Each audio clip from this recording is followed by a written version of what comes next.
You got barbecue back there, and you didn't invite me. Hurt my feelings. Welcome back to another episode of Dynasty Theory here at DD Fantasy Football. Make sure you hit that like button on the video below and in the episode description. Use code Theory. Get all the perks over at DD Fantasy Football. Get in the Discord. A lot of good stuff going on. What's going on, Mitch? What's going on, dude? Another week in the books. Decent in Dynasty again. I'm feeling really good about this season, so I hope it just doesn't blow up in the playoffs like it did last year. Yeah, get a lot of 109s, 110s, and it's going to be, that's the worst. That is the worst. Oh, man. Well, speaking of the worst, this is an easy segue here. Daniel Jones was benched. Yep. The Giants have their bye week in week 11. They are 2-8, and we get the news earlier today that Daniel Jones is not going to be the starting quarterback of the New York Giants moving forward. What are your thoughts overall? See it coming. I think it's something that we all saw once we knew there was that injury guarantee that could have locked him in for next year if anything happened. The Giants were so scared about the quarterback situation that they won't even start Drew Lock because he also has like a playing time guarantee. So like, no, neither of you two are playing. I wouldn't be shocked if they just, I know they said Daniel Jones is going to stay in the building. Not going to be shocked if that changes in 2 weeks. I mean, really, if I was him, I would understand because they're not going to play you. Like, even if Tommy out there gets hurt, they probably aren't going to play either one of those guys. They'll bring someone else in off the street. Yeah, I think it would be like a Drew Lock steps in mid-game. Yeah. And then they find, I don't know, Ryan Tannehill. Yeah. Whoever probably even somebody lower.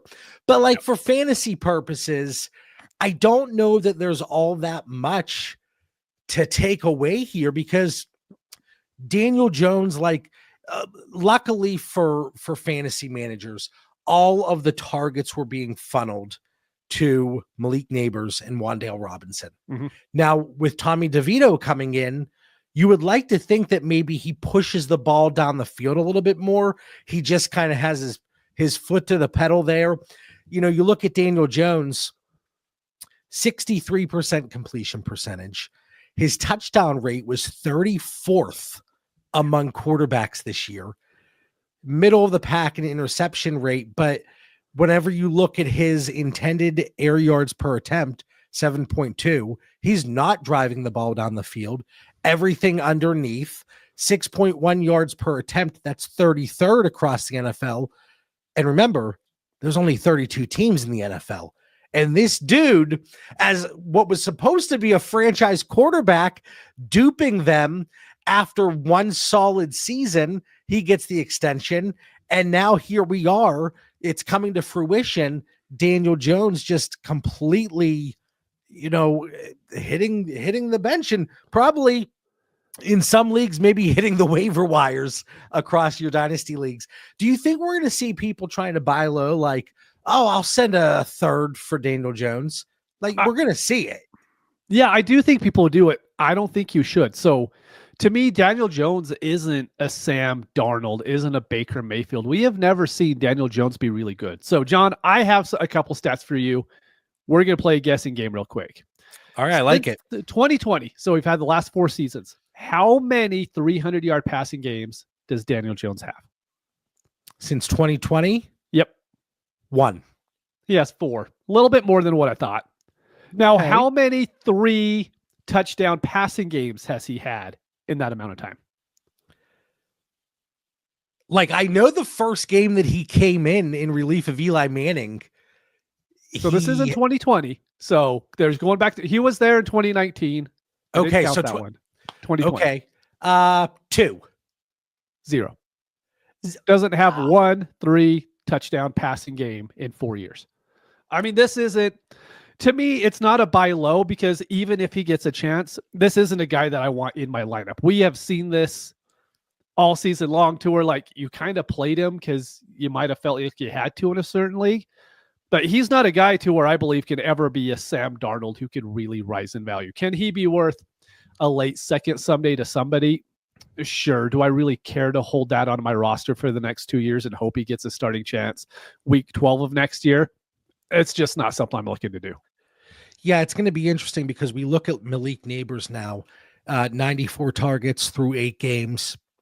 A lot of the targets being concentrated to those 2 targets, and Malik Nabers and Robinson, like I mentioned. Average depth of target, 10 yards. So maybe that improves a little bit more. Maybe the volume picks up a little bit, but the dude's still getting 13 targets a game. It's not like he wasn't getting the opportunity. So it's going to be very interesting. If Tommy DeVito comes in, and I always want to call him Danny. I always want to call him Danny DeVito. But if Tommy DeVito comes in and we see a dip, like right now, based on who he's going over on the trade market, you look at Fantasy Calc, you can look at KTC, whatever. I think Malik Nabers is slightly overvalued, but we might get the opportunity here. Like I can't take him at wide receiver 3. Right. No, that's too high anyways. Yeah. Yeah. So I'm not saying like he's in red on my sheets, which again, dynasty tiers, cross positional. I have the rookie picks incorporated, tight end premium included, seeing who's a buy, who's a sell based on current market values. That's on DD Fantasy Football as well. So if you use the code, get 50% off your first month, and you could check it out. And I have a feeling you're going to enjoy it. But like I have him in red, but that's good. I think that's going to change very quickly here, unless he just gets like a 50% target share. So here's my one issue with that. Just only issue is I don't think DeVito is a worse quarterback than Daniel Jones as far as what's going to happen on the field. I think there's a decent chance that offense can improve a little bit because I just don't think Daniel Jones is that kind of quarterback. So maybe I'm wrong. Maybe DeVito's worse. It's hard for this offense to be worse. I think Nabers can at least maintain what his current targets are and probably what he's been doing weekly. So for me, I don't like him as wide receiver 3. You have him as wide receiver 6, in that tier. I completely agree with that because I'm not taking Nabers over St. Brown. I'm not taking him over Nico. I'm not taking him over CeeDee Lamb. So, and ultimately when it comes down to it, we're splitting hairs at that point. Yeah. Like it could take one really lopsided trade to shift that fantasy calc value. So this move at quarterback, really, ultimately, the big takeaway, it's not going to impact where I have Malik Nabers. I have him at Dynasty wide receiver 6. He's staying there. Wan'Dale Robinson, he's a lower tier receiving option as is. When he gets the volume, he could have some surprising weeks. But outside of those two, I just don't see a big change in the way this offense operates. I just hope Theo Johnson gets a few targets. It's my hope. The only thing I'm really hoping is I could get some more Theo Johnson because he's looked pretty good the last few weeks. Yeah, Theo Johnson. Hope that it continues a little bit. And it is going to be interesting to see because we have the Russian quarterback leaving the lineup, how it's going to impact the target share distribution whenever you look at the different positions. Like typically when you have a Russian quarterback, you don't get all that many targets to the running back position. And through 10 games right now, we have Tyrone Tracy with 23 targets, Devin Singletary with 16. So we're looking at 39 right there. Out of 325, so like 14% target share maybe.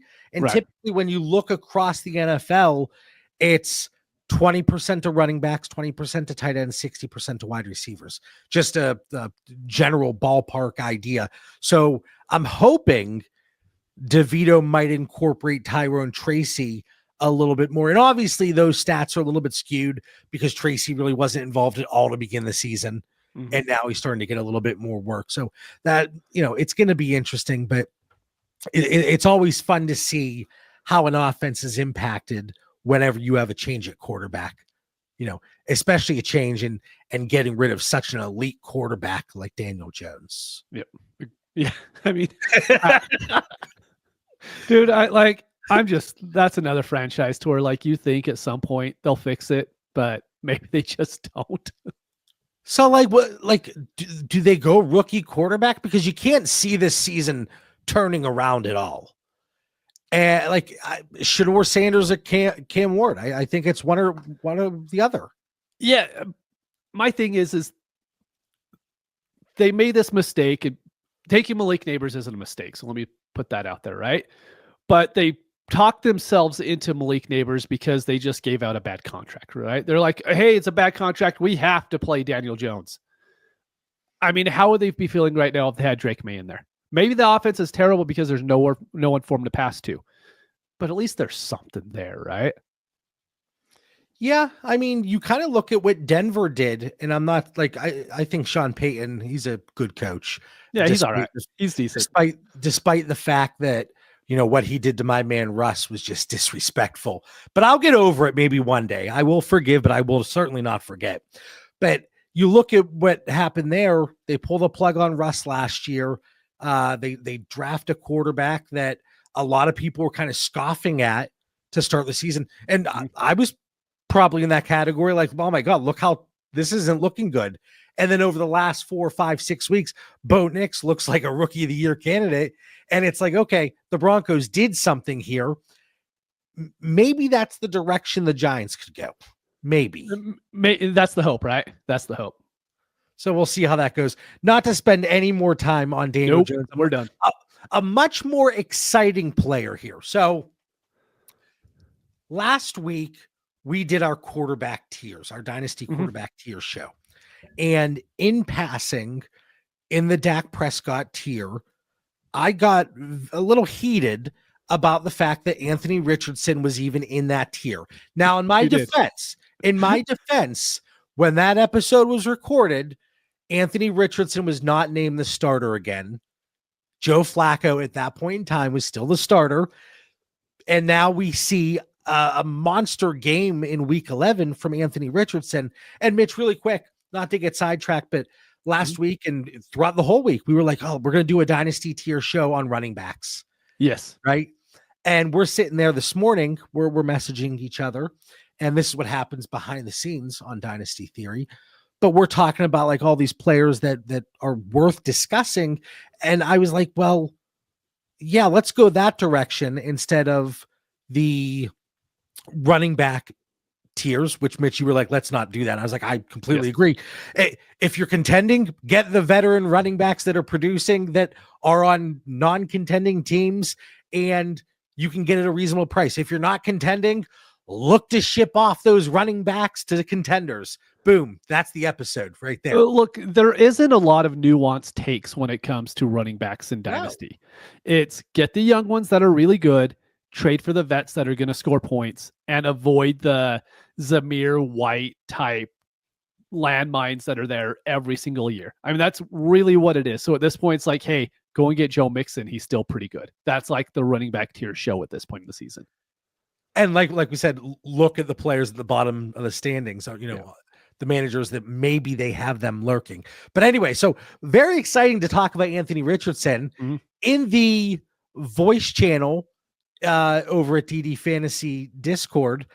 Anthony Richardson was quite the topic of discussion, and we had somebody in there that was looking to acquire Anthony Richardson, and I had to take myself off of mute during the voice channel. And I got a little riled up because, yes, Anthony Richardson, we know the ceiling whenever he puts it all together. And we saw that in week 1 this year.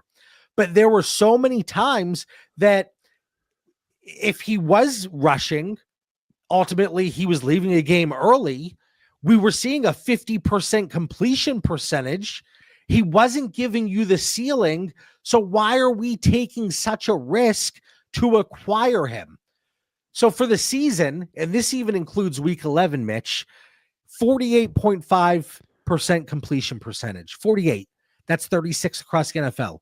Low touchdown rate, 29th. High interception rate, tied for 34th.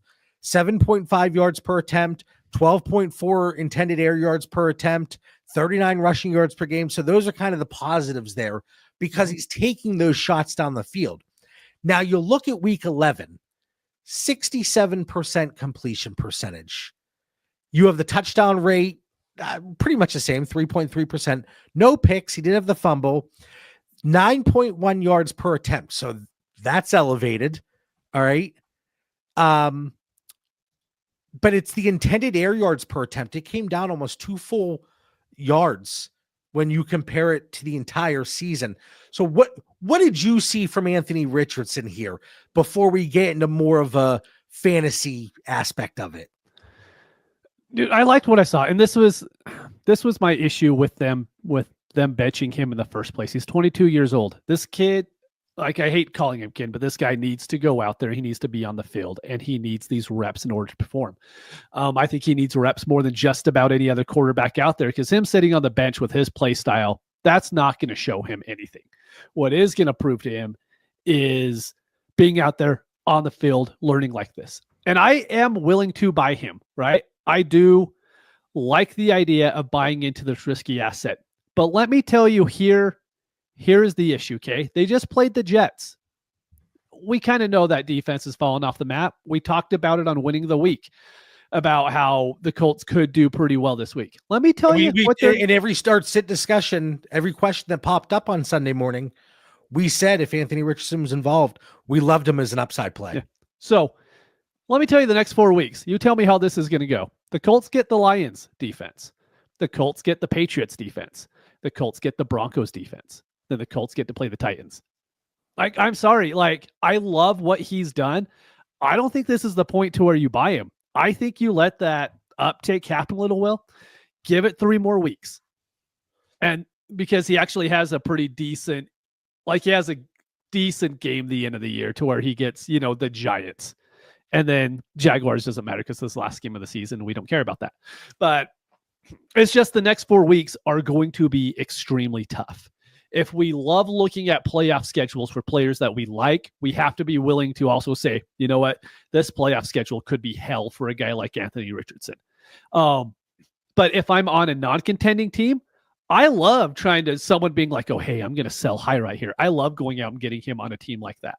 Somewhere to where let him get his starts, let him get these 6 games in, and then let me roll with him into next season, knowing that he has 2 full seasons and hopefully an injury-free off season to build on in the Colts training room. So for me, I still like buying him, but on a contender, I am extremely hesitant because I don't know how good of a weekly starter he's going to be, even though he does provide you with that rushing upside. Yeah, I mean, it was the touchdowns in the rushing game that really gave the advantage. He wasn't giving you anything more, 32 rushing yards. It's not like he went out there and popped off 100 yards. And I don't want to sit here and say, I don't want to be one of those people that's like, he played the Jets. Let's pause a little bit. I'm not here to piss in anybody's Cheerios, even though at times I think people feel that way. Okay. Or maybe rain on your parade. Is that a better saying? Whatever you want. Whatever you want to do. I usually try to find the toilet if I have to urinate, but sometimes it is in Cheerios. But you're like, will you shut up? So wait to see where this is going. I lost track. I don't know who we talk about. I don't even know. So with Anthony Richardson, he gave us a tremendous game, and I have 4 shares across my Dynasty portfolio. I moved 1 share last week. The 4 shares that I still have, I was trying to move. I was adding a second to get Dak Prescott in depending on the situation and what the other team was looking for. I was trying to add a second to get to, I think Trevor Lawrence was an offer. There were a ton of offers. I was either packaging up, doing something cross-positionally. We offered Anthony Richardson for Devontae Smith. We tried. Didn't work out. And it was rejected.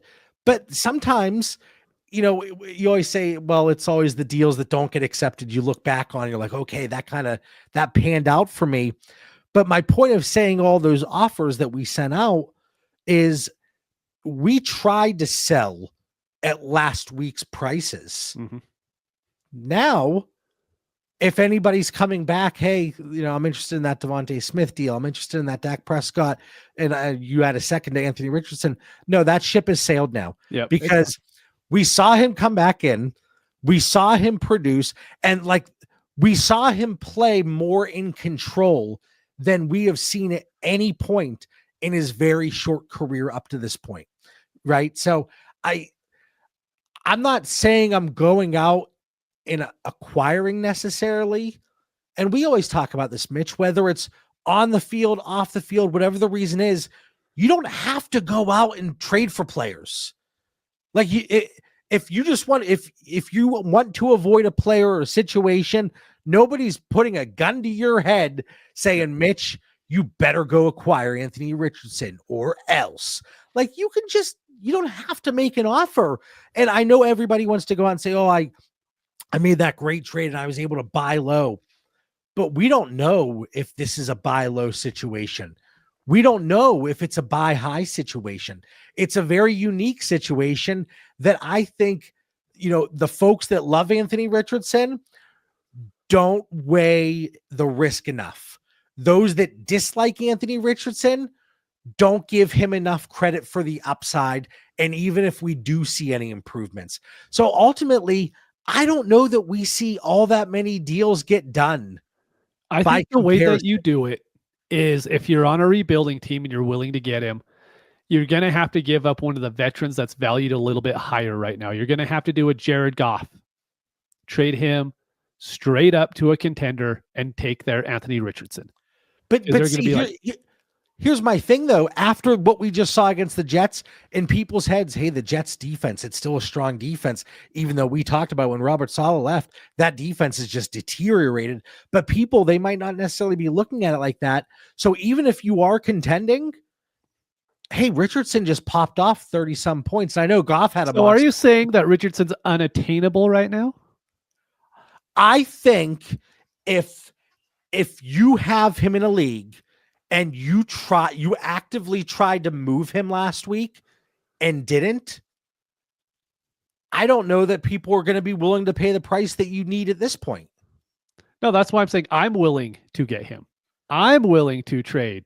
But what are you willing to pay? Like I just said I'm willing to give up a Jared Goff for him. Someone who just I don't think it gets done. I would trade Baker Mayfield for him on a rebuilding team. And I know you wouldn't do that. I wouldn't do it. I would take Baker. I would be willing to do that, though. On a rebuilding team, I want that guy that can give me huge upside. I'd be willing to do it. I think it happens. I actually think the Jared Goff thing happens more often than not, too. Okay. My thought is, if you compare the number of Anthony Richardson trades, and I'm going to look at this, I'm going to track it on Dynasty Daddy. Jeremy does a great job there with the trade database, obviously. And I'm going to have the same parameters last week versus this week. And I think we're going to see a significantly more amount of Anthony Richardson trades last week. Because again, why didn't you go out and acquire Anthony Richardson last week then? Because my teams are more of a rebuild than they were last week. Oh, okay. So that's why I just didn't know they were in that full rebuild. Now I do. Now I'm like, getting off one of these aging guys for an up and coming star is just the thing that you do, right? But like you just said about this upcoming schedule, why not try to wait a week or two? Because sometimes with these, what if he does well? What if you kind of miss the bottom point? We talked about this with Justin Herbert. We bring this up constantly, but earlier in the season, we all were go out and get him because this is the cheapest he's ever going to be. Maybe Anthony Richardson is a little bit cheaper in 3 weeks because he goes through a tough 3-game stretch. Maybe he doesn't, though. Maybe this is his bottom point. Are you really going to worry about, he's going to be worth, let's say, maybe like a late 25-second less here in 3 weeks after these rough games? To me, it's just not worth it. Like, that's a risk that I'm willing to take. No, it's always interesting to see that dynamic. And it's like, just go acquire at the price today or acquire at the price that maybe you think it's going to be at. But ultimately, like right now on Fantasy Calc, as we record this, he is trading at quarterback 17, 47th overall in Superflex formats. If he pops off 2 more games, he's all of a sudden a top 20 asset again. Yeah. And that is within the range of outcomes. Now, like I don't know if you saw the one rushing touchdown he had where he absolutely trucked the defender. Yes. Like I was like cringing. I'm like, Is he getting Don't up? do it. But like that's his game, and that's the way he plays. Can his body continue to take these hits? So like we're gonna get into some trades here, and I apologize because I was so fancy last week with putting the trades up on the screen. Unfortunately, I just did not have time to do it today, and I wait until the day we record to pull the trades because I want the most recent up-to-date available trades to discuss. But we have a lot of Anthony Richardson trades, so hopefully bear with us. You can keep up, and I can slow down a little bit because God knows once I start rambling, there's no stopping this train. But I put this into 5 buckets. You know I love my buckets. There's a lot of buckets here. I hope everyone's ready for the amount of buckets. We're going to package up. We're going to do something cross-positionally. We're going to move some picks. We're going to tear down. And then we're looking at a 1-for-1 quarterback swap. So as you're listening to this, as you're thinking about these trades, think about what you see as like the biggest advantage. What is the biggest market inefficiency if you're trying to go out and acquire Anthony Richardson and you see the way this is? Okay, maybe I need to move that higher end quarterback, but I can get a nice package. Maybe I can move something cross positionally. Maybe I can move picks. Whatever you see as the path of least resistance, I think that's the way that you want to approach this. Now, again, if you don't like Anthony Richardson and you don't have him on your dynasty roster, then it doesn't matter. You're not going to acquire him. Like I know, like we talk about portfolio all the time. You are in a ton of leagues. I am in a ton of leagues. So, okay, maybe if I can acquire Anthony Richardson at $1 here and sell him at $1.25 there, overall, my portfolio, I'm making a profit, right? But most dynasty managers might be in 1 to 3 leagues. Yeah. So they don't care about portfolio. I don't care about portfolio, to be honest with you. No. And I get that. But like but I think to an extent you do, even though it's not as concrete. Like if there's a player that you're interested in, the market shifting so quickly, you're telling me that you're not going to go try to buy some and try to move some at the same time? Literally, no. Really? No. My whole thing on portfolio, this is how I look at it. If there's a player I really like, I want to be overweight. So let's say I really like Anthony Richardson, right? I want to go out. I don't want him. If I have 50 leagues, I don't want him on 10. I don't want him on 15. If I truly believe on him, I want him over 20. Because if I'm right, then he hits. If I'm wrong, I could still move these assets. That's always my thing when it comes down to portfolio stuff. I could be overweight, and if it's not working out, I can always get rid of it. That's the great thing about it. You just described me, overweight and not working out. That's me in a nutshell. All right, so Mitch, let's put you to the test here. Okay, yeah, let's keep going. So we're going to package up Anthony Richardson and 225 firsts for Josh Allen, but it's a 10-team super flex start 10. Josh Allen. Okay. Anthony Richardson and 225 firsts for Jalen Hurts and a 27 first, 10-team super flex start 12. Yeah, that Josh Allen one was an absolute smash for me. This one, it's a smash for me on the other side. I mean, I'm getting Richardson and 2 firsts. I'm more than happy to do that for Hurst. And that 27 is just too far in the future for me to really care. Okay. You agree so far? I'm not saying I disagree. This is like my hedging episode. I'm due for one. That's good. We're only 30 minutes in. We can make this go for 2 hours. I like it. Oh, this is an all-night extravaganza. No, I would take Josh Allen. 10-team start 10. Yes, you're getting the first.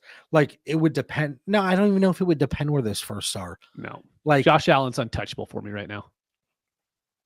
Anthony Richardson and a 25 first for Patrick Mahomes. 12-team start 8 PPR. 12-team start 8. That's something.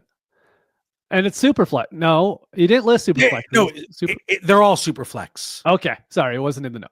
I know. God, I hate that I even hesitated on Mahomes. I'm going to take Mahomes, but like I hate that I'm hesitating on Mahomes as much as I do. See, I made you acquire him on a co-managed God, I league hate a little that over a month trade ago. more and more every single day. We'd be playoff bound. We'd be great, but no. We could have Patrick Mahomes sit on our bench. It's awesome. Who needs championships when you can tank for 10 years and have Patrick Mahomes? Okay. And then Anthony Richardson, Caleb Williams, and a 26 first for Lamar Jackson. A little more traditional 12-team Superflex start 10. Yeah, this one, I want Lamar to be untouchable like Josh was, but I think that Caleb Williams just kind of slats a little bit. I'm going to go Caleb, the 26 first, and Anthony Richardson. I think there's enough outs there for Lamar. Because ultimately, you could say Caleb Williams is worth the 225 first, give or take, depending on where they are. And now you're getting another 26 first on top of it. Right. I can see that it would need to be, but again, like you said, like from a production standpoint, you might not be missing anything rest of season. You could. That guy could absolutely tank. So again, I always challenge our listeners each and every week. I want to know on which of these Anthony Richardson trades, as we're going through it, are you like, okay, I'm interested in Anthony Richardson there, because I think this is a fascinating conversation, because like we kind of saw it with Justin Fields, but he was giving you production each and every week for fantasy purposes when he was in Chicago. Like we knew he was on his way out, but he was giving you production. Now, if we get that from Anthony Richardson and ultimately he's not on his way out, like I'm not suggesting Anthony Richardson isn't going to start in Indianapolis. So let's not get it twisted. But it's an interesting dynamic to see a player get benched for a veteran and then come back and flourish. Maybe Anthony Richardson can break that mold. All right, cross positionally, Anthony Richardson for Brandon Ayuk, 10-team Superflex start 9 PPR. Mitch Richardson. Yeah, that one was quite easy for me. From a pick perspective, like I have Ayuk right at that kind of early 25 second. I have tried not to be stubborn. I know that's tough for you, Mitch, but I have been moving Anthony Richardson up a little bit more from where I had him. Still in red. I can't quite get like. Is he over Dak? That's what I care about here. I have him in the same tier, but again, I have him in the same tier, but I think that should show you with how angry I got about that last week. Like, I'm not going to sit here and double down on something whenever we have new information now. That's good. Because I'm proud of you. Thank you. You're like, no, I will double and triple and quadruple down. Yes, I will. Without a doubt. All right, next one, Anthony Richardson in a 25 second and a 26 second for Joe Mixon and Jaden Reed, 10-team Superflex start 10 PPR. Yeah, as Jaden Reed's biggest fan, I'm taking Anthony Richardson here. Joe Mixon, who knows what you're going to get after this season, and Reed's awesome, but I'm getting the quarterback with a couple picks on top of it. Okay. And the 10-team doesn't impact, like, to go the positional route? No. Does your quarterback situation impact it? Not really, because I believe Anthony Richardson can be a top 10 fantasy quarterback year in and year out. You just might have to wait a little bit more, longer than what we wanted, right? I'm thinking we all bought in maybe 1 year too early on it. All right. And then Anthony Richardson or Jonathan Taylor, 12-team Superflex, start 8 PPR. Start 8 is the tripping point here, because that makes Jonathan Taylor like really interesting, because he still had 25 touches this past week. Start 8, I'm probably going to go Jonathan Taylor. Okay. I don't disagree there. I don't disagree. And now we get into the picks. Anthony Richardson. These are, again, just to show you the market. Anthony Richardson for a 26 first, 12-team Superflex start 10 PPR. Richardson. Same settings, 25 first. Richardson. Is it that magical 106 spot? Is that the flipping point? No, it's probably 105, to be honest.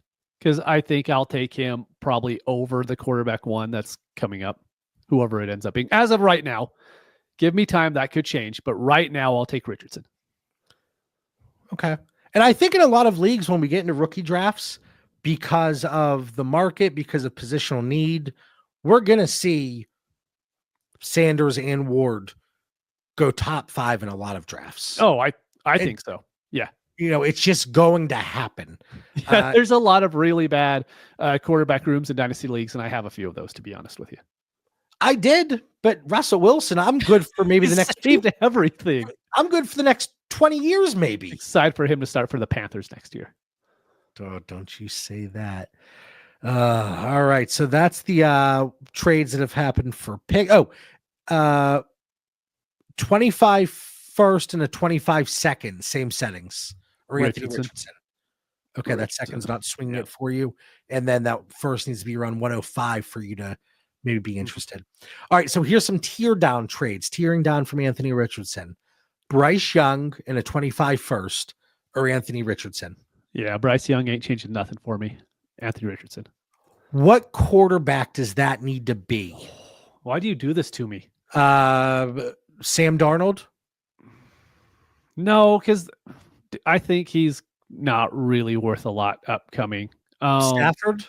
It would have to go up to the staff. You have a tier of Geno, who's way too low, Penix, and Matthew Stafford. That one of those guys would be more than happy to do it. Way too low. Like, I love Geno. Do you though? With that ranking, it sure doesn't seem that way. Maybe I just hold my quarterbacks to a higher standard. I don't know. As I talk about all my rush shares. Okay, so that's a quarterback and a 25 first if we're tearing down. And then Anthony Richardson for Kirk Cousins, Keenan Allen, and Rashad Bateman, 12-team Superflex, start 11 PPR. Richardson. See, this one was really tough for me because I love Kirk Cousins. You do. I am above market on Kirk Cousins. So because of that, like Keenan Allen and Rashad Bateman, they're not closing that market gap for me. I think I'd be leaving something on the table there. I think that's my thing. Yep. So as we always talk about, like finding market inefficiencies, because I have Anthony Richardson in red, I am lower than market. So adjusting for the market, I think you could get Kirk Cousins plus a solid piece, and that's not Keenan Allen, and that's not Rashad Bateman. Like you could probably get Cooper Kupp. Oh, I think so. Like in that tier, Deebo Samuel, maybe, somewhere around there. And maybe makes it a little more interesting. But I just think like you got to play the market too, and you're leaving something on the table there, despite my love for Cousins and being a little anti-Anthony Richardson. All right, Mitch. 1-for-1 quarterback swap. This one was very interesting. It happened since the games. Oh, really? That's interesting. Anthony Richardson for Bo Nix, 12-team Superflex start 11. Bo Nix hammer. Bo Nix is an absolute stud. Like, I hope Anthony Richardson turns into a stud.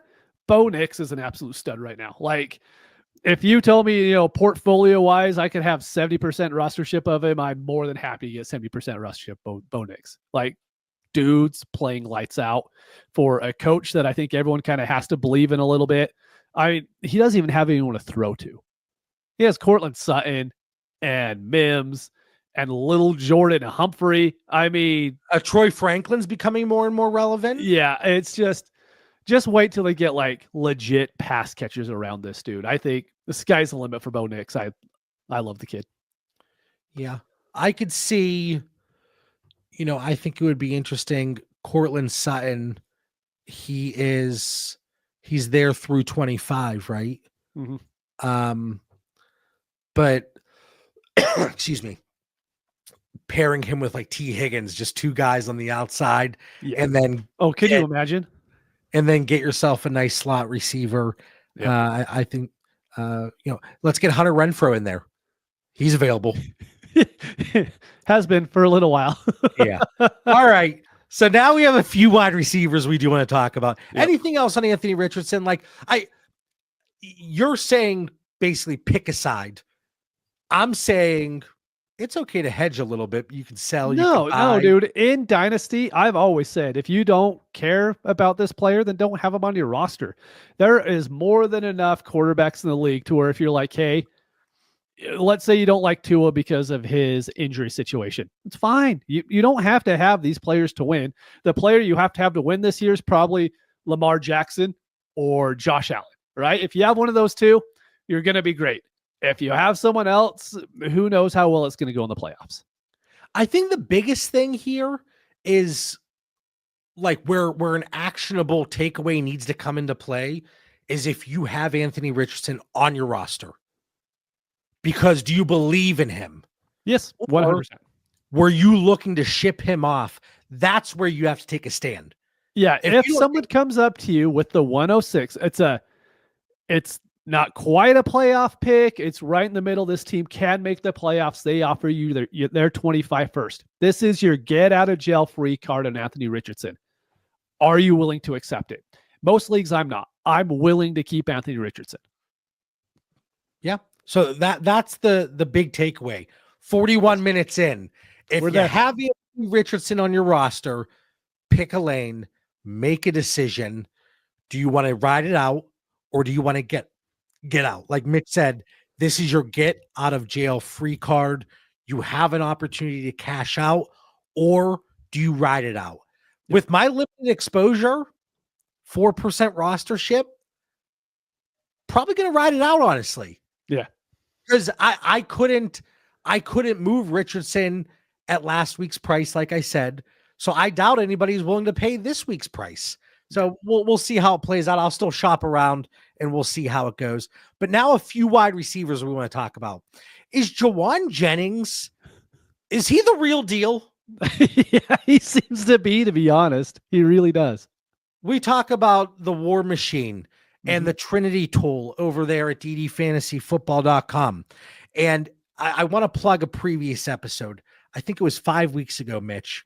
We did an episode. I made a joke. I was like three men and a baby with you, me, and Dan, but it was four wide receivers and a quarterback. And we talked about, these are guys that we said to go buy on that episode. Go listen to it. Just skim through it. But we talked about Justin Herbert, T. Higgins, Josh Downs. Dan mentioned Roma Dunze, who since then has been coming on a little bit. And then the last one was Demario Douglas, who he's at his moments. But with T. Higgins and Josh Downs, we tried to preach the Trinity scores. And we tried to talk about it. That's over there at DD Fantasy Football. Hey, why were you guys so heavily invested in looking to acquire them? That's why. Jauan Jennings, his week 11 Trinity score ranked 5th, 8.86. And again, the Trinity score, it ties in the air yard share, yards after catch, and target share. I was watching the blurb here, the update from ESPN on what's going on in the game. So I apologize. But, and then you can look at yards per route run, that's included in there, but you get all this great information. So Jauan Jennings was 5th last week. That's how excited I am. Right now. Winnings. I like it. Jauan Winnings. He number 3 in Trinity over the last 4 weeks. Over the last 4 weeks, he's wide receiver 6 with 20.7 PPR points per game. Like, I went from having him in red on the sheets to then going out. I got him for a 3rd and a 4th in a league last week because I scoured the teams that may have him that are at the bottom of the standings, finding somebody that just wants to get out, doesn't want to get more points. And I kind of got lucky there, but I think that's what you need to be doing. So like Jauan Jennings, you're saying he could be the real deal here, at least moving forward in 2024. Dude, his catch rate's been awesome. I mean, he has multiple games at 90% catch rate with, 5 targets, 6 targets, 11 targets, another 11 targets. Like, the dude is just out there producing right now. And I want people that are kind of tied to Shanahan. I just think it makes sense. And I know Ayuk's going to be back next year, but you have another 6 games to ride this out. And Jennings isn't costing you an arm and a leg. You're not having to go out and pay wide receiver 2 prices for him. You're still able to go out because everyone knows in the back of their head, hey, he might be the wide receiver 3 on that team next year. Let's see what happens with Pearsall. But he is contracted with the 49ers next year. I think he's like a great trade candidate for him. But for me, I just love the dude. When you watch him on the field, he's electric. Like, I watched a lot of that game yesterday, and he looks really good. Debo is almost an afterthought when you watch what Jennings is doing as a wide receiver right now. We'll see what happens when Kittle comes back and he's fully healthy, but I honestly think that hurts Samuel more than it hurts Jennings, because I think Jennings and that extra is just going to be legit for the rest of the year. So I am more than willing to go out and get as much Jauan Jennings as I can on my contending teams. But we've talked about this too. We talked about it last week a little bit. We talked about the most recent episodes of Winning the Week. Like, you have such an interesting wide receiver situation right now across the board. Chris Olave IR, like Jalen Waddle not producing, Ayuk out, Rashee Rice out. Like, all these guys that maybe you were counting on and as a contender, and you're like, okay, I got to do something because my wide receiver rooms are just ravaged with injury right now. There are cheaper options. And, you know, a guy that we talked about several weeks ago, like I said, Josh Downs, well, he's no longer a cheaper option now because he continued to produce. You look at the data that's available, and he went out there and he's continued it, even with Joe Flacco, Anthony Richardson. It doesn't matter who's playing quarterback, but Jauan Jennings, and he's only 27 years old. It's not like he's a 32-year-old receiver. He's not, but that's kind of how people treat him. He's the 30-year-old veteran guy that's come in that does pretty well when, you know, the number 1 wide receiver goes out. Nah, dude's young enough to keep doing this for a couple of years. Now, I want to say, and I didn't even put this on our sheet, but there were several Jennings for a 3rd trade, even since yesterday. Good for them. Good for them. So, like, if the market is still there, or again, if you're in your league and you see that the team that has Jauan Jennings is at the bottom of the standings and you're mid to like a real contender, get offers out there, because I think you might be able to find a discount. So here's 3 trades I want. Let me ask you a question on this. Let me answer a question. Why trade him for a 3rd? Let's say there's no reason.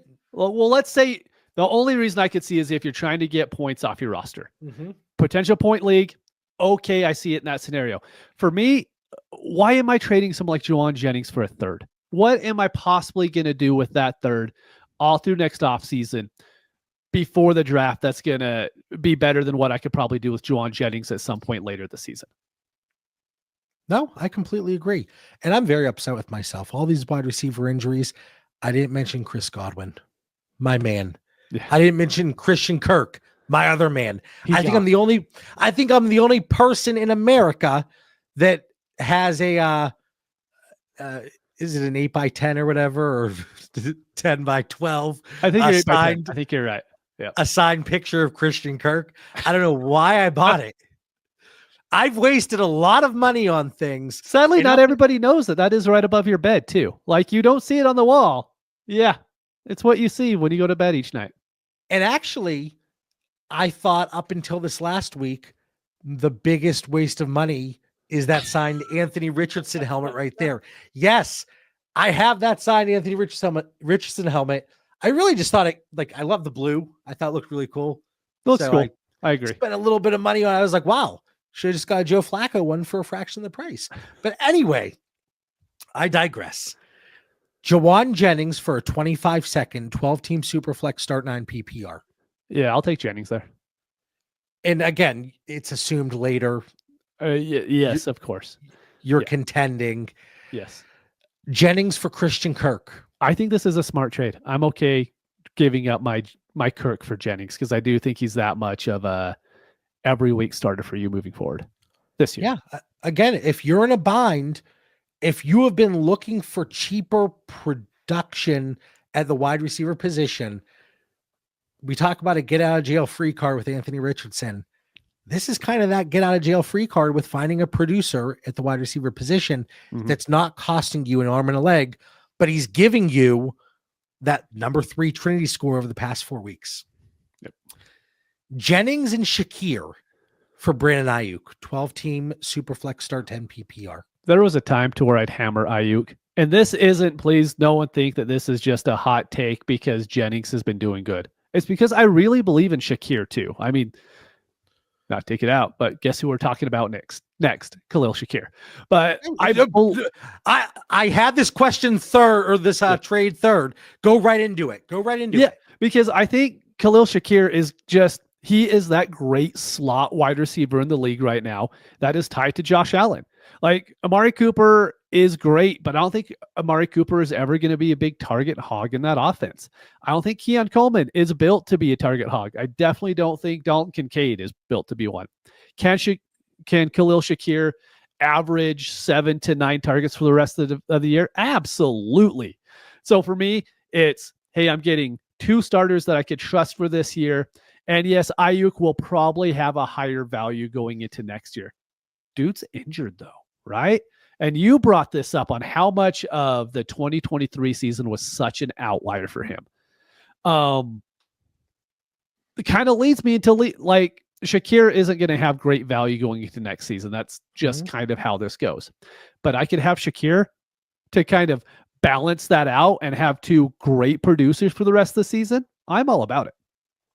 Yep. Adding that 24-year-old receiver tied to Josh Allen through at least 2025. Khalil Shakir, excuse me, wide receiver 23 over the last 4 weeks at 14.4 points per game. I'm not saying that keeps up.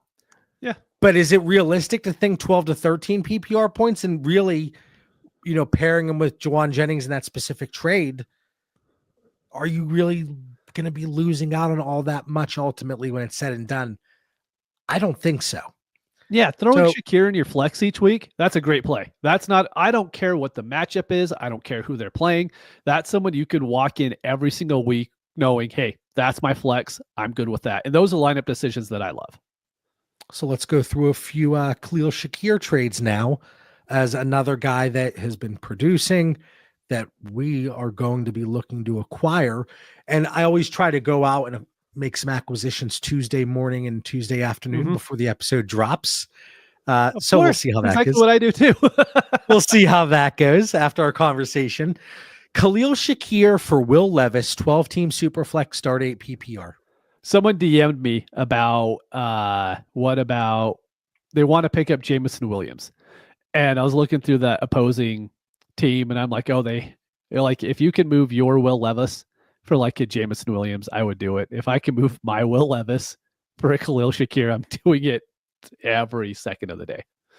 Yeah, it's just Will Levis being one of those quarterbacks. Like, yeah, he looked okay this week, but exactly.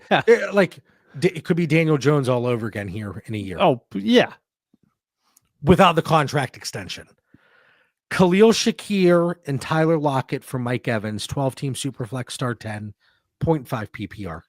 I know Mike Evans is going to come back this week, and I think he's going to produce really well because, Baker's a stud. The age discount with Shakir is pretty huge to me right now, so I'm going Shakir on that side. I would have a very hard time, like, if I'm contending, moving my Mike Evans for Khalil Shakir and Tyler Lockett. Mike Evans is 32, right? Am I wrong on that? 31.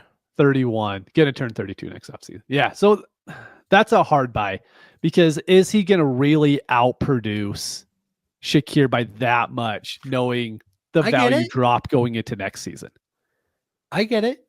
Yeah. Now, if not contending, obviously you'd look to get a different piece other than Lockett. You're probably not picking up Lockett. But I like the framework there. Yeah. That would be a tough one for me. I would lean towards Evans. Yeah, that's fair. That is more pro Mike Evans than anti Khalil Shakir. Yeah, I get it. And then Shakir for a 27-second 12-team Superflex start 11. Theft. So 25-second without looking at your tiers, you probably already know because you remember these things.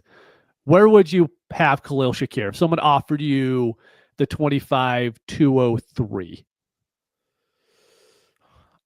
I have Shakir right around like 204, 205, 206. So you'd accept the 203 then? If I knew it was a locked and loaded 203, I think I would take that. Yeah. Okay.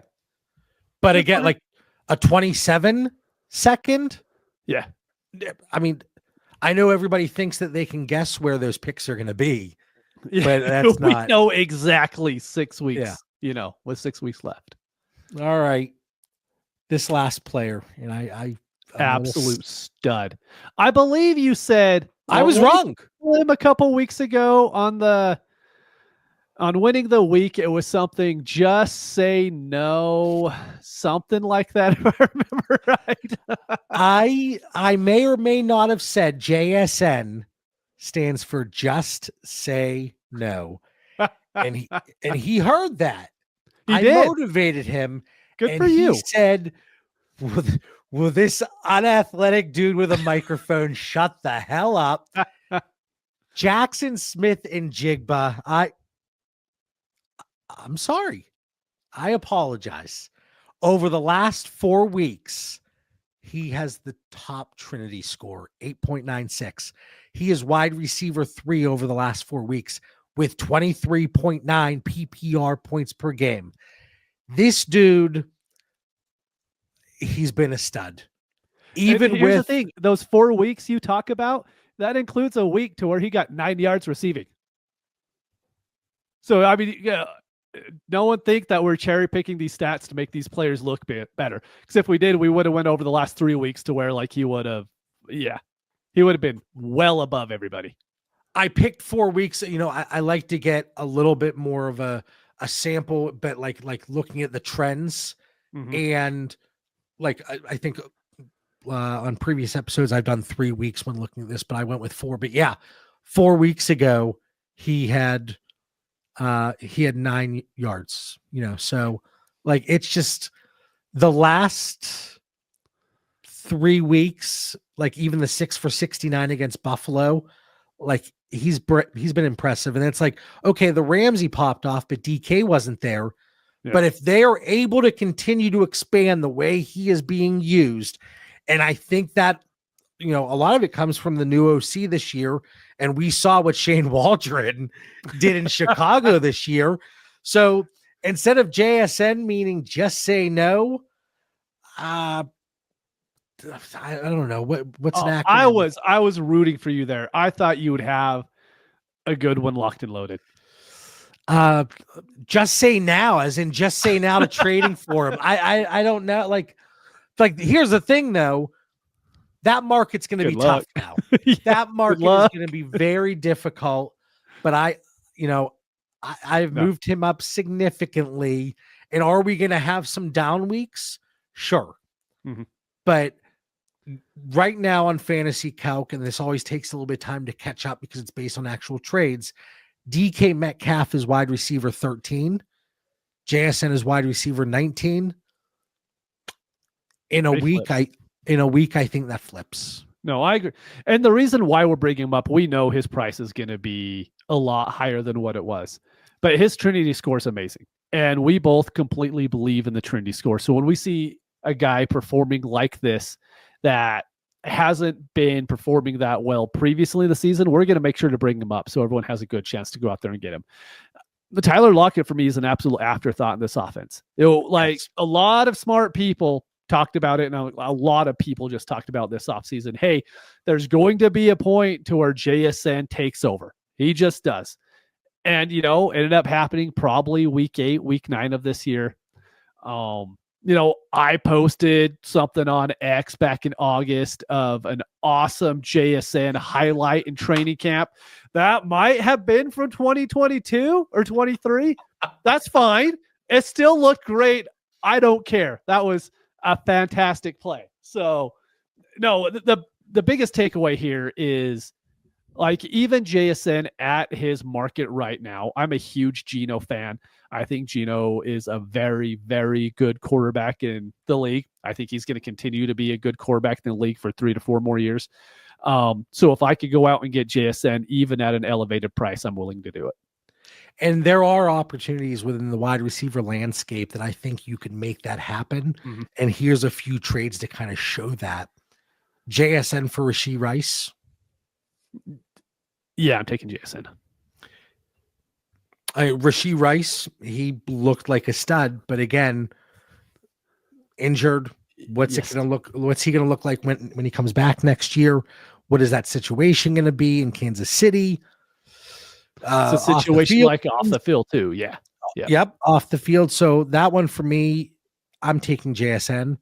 JSN for a 25 first and Cortland Sutton, 12-team Superflex, start 8 PPR. See, this one's hard for me because there's a lot of studs coming into the NFL, the wide receiver position in the 25 draft.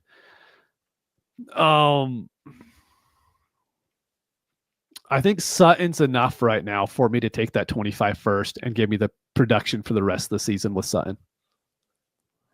As I typically say, because I like to call myself out, and I was listening to an old episode. Of course you were. I was. And with JSN, there was a trade scenario that came up, and it was a start 8. Mm-hmm. And I quote, I hope you do not have to start JSN in a start 8. Now, I always say I hide in plain sight. I like to get out ahead of it. So if this is a late 25 first, I'll take JSN. Okay. No, a late one, I will do the same thing. And then how about this one? So we talked about so many situations, those different buckets with Anthony Richardson, where you package up, you tier down. Here, we're going to package up. 12-team Superflex start 9, 0.5 PPR. JSN, a 25 first, a 26 first for Justin Jefferson. Here's the thing. Jefferson has the value. Just does. I mean, Jefferson's worth more than JSN in 225 with 2 future picks and then the third on top of it, right? Jefferson's worth more. But it comes down to what can you do with that? If it's an active league, I feel like I could do a lot more with that 25 first, the 26 first, and JSN than what I can with Jefferson. Sometimes it's even hard to get people to offer deals for those upper elite fantasy assets because they're like, oh, they're kind of untouchable. Right. You tell me that's the 106, I'm assuming, let's just say mid 26 first as well, and JSN. I think I could do a lot with that with the upcoming draft. So I would probably go with JSN, and people are going to say I'm crazy. You take Jefferson there. I think the liquidity is pretty valuable there in Dynasty. You know me. I love the liquidity. You do. I love it. I think I actually referenced O-Town in an episode a long time ago, their song Liquid Dreams. I'm glad that you remembered that because I'm sure everybody else does as well. Yeah. Nobody remembers what I said 3 minutes ago, let alone, 2.5 years ago or whatever, but I am a psychopath. In this one, I would take Justin Jefferson. I completely understand the liquidity conversation with those picks. Start 9. That's what pushes me to Jefferson here. I think it's I think we're going to get the elite Justin Jefferson back to form, and he's just he's a piece in a start 9 that I want to build around. Yeah, I mean, I'm never going to say one word about someone wanting to keep Justin Jefferson. Yeah. I mean, like he's having a down year right now.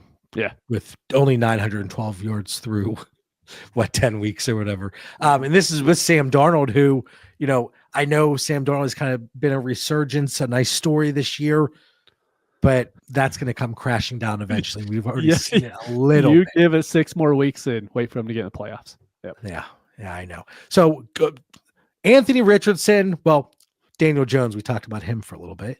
But then Anthony Richardson, pick your lane, especially if you have Anthony Richardson rostered. If you don't, and you don't feel comfortable, don't feel the need to go out and try to buy low just so you can say you did it, because there is a very wide range of outcomes, and we're trying to be very reasonable here, because you look at Anthony Richardson, and he's one of those assets where you're going to get very strong takes one way or the other, and trying to give that nice middle ground. I know it can be boring at times, but I think we do have to be reasonable here, especially with a higher end asset like Anthony Richardson, and then go out and get Jauan, Jennings, and Khalil Shakir at a reasonable price and pay up. Don't just say no. Go out and see what you can do, and if you can get Jaxon Smith-Njigba. All right, Mitch, for the 269th time, final thoughts. What do you got for our Dynasty Theory DD fantasy football listeners? I'm just going to say I've thought about this over the last few weeks in Dynasty. I think there's still a lot of edges that can be hammered out in specific leagues. Like if you really have your league settings down, there's a lot of edges you can get just by willing to tear down in places and be willing to attack a Jauan, Jennings, or Khalil Shakir to where their value isn't really as high as what producing and could be producing in future years as well. Just keep hammering it. Make sure you join up DD Fantasy so you're in the Discord so we could talk about it each and every day instead of just once a week on this show. Yeah, and with like players like Jennings and Shakir, we talked about 1-for-1s, or we talked about packaging, other assets maybe, but you could package down from guys and get production, get liquidity, get additional assets that are going to help you along the way.